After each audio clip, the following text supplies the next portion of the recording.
Laissez-moi vous raconter certaines des choses que j'ai apprises de cette expérience. Ce que Dieu m'a enseigné. J'étais un homme très pauvre. En fait, j'étais tellement pauvre que j'en étais malade, que je n'avais personne pour s'occuper de moi. Même les chiens venaient me lécher. À cause de ma condition, je me sentais insignifiant et sans espoir dans ce monde. Mais ma foi en Dieu n'a pas vacillé.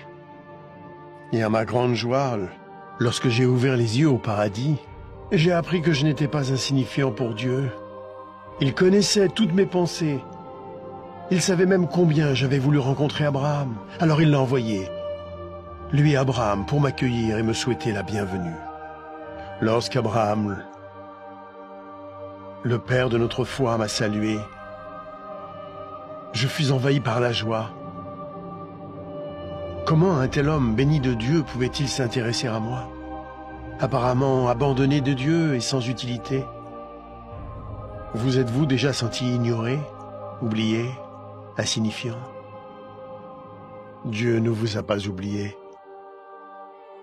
Où que vous soyez, qui que vous soyez, quels que soient vos problèmes, j'ai appris que personne n'était oublié de Dieu. Mon histoire prouve que rien ne peut nous séparer de l'amour de Dieu. Le riche était dominé par sa richesse, son influence et le luxe. Il traitait mieux ses animaux de compagnie que moi. Il aimait les biens de ce monde et en a profité pendant toute sa vie. Il y avait des jours où je me demandais si Dieu savait qu'il n'était même pas prêt à m'accorder les miettes qui tombaient de sa table. Je sais maintenant que Dieu regardait. Le riche n'avait jamais perdu sa fierté et son arrogance, même en enfer.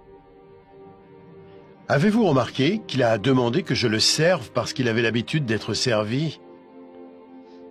L'enfer est plein de gens qui veulent être servis.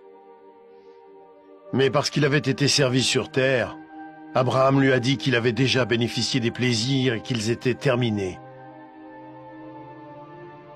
J'ai appris comme il est important pour Dieu que nous servions les autres sur terre. Plus spécialement ceux qui sont faibles et qui souffrent. Mon histoire illustre la façon dont Dieu veut que nous utilisions notre argent, nos biens et notre influence.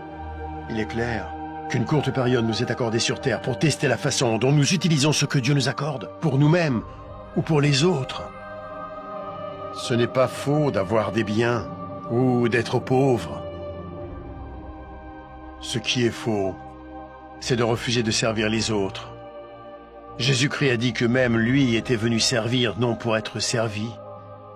Si vous utilisez l'argent et tout ce que Dieu vous a donné pour servir les autres, il sera satisfait, quoi que vous possédiez. Vous pouvez vous interroger sur l'enfer et le paradis, et sur ce qui arrivera après votre mort. Christ viendra au dernier jour pour juger le monde. Le jour du jugement, le méchant sera envoyé en enfer, un lieu de tourment terrible et infini. Mais le juste sera emmené au paradis.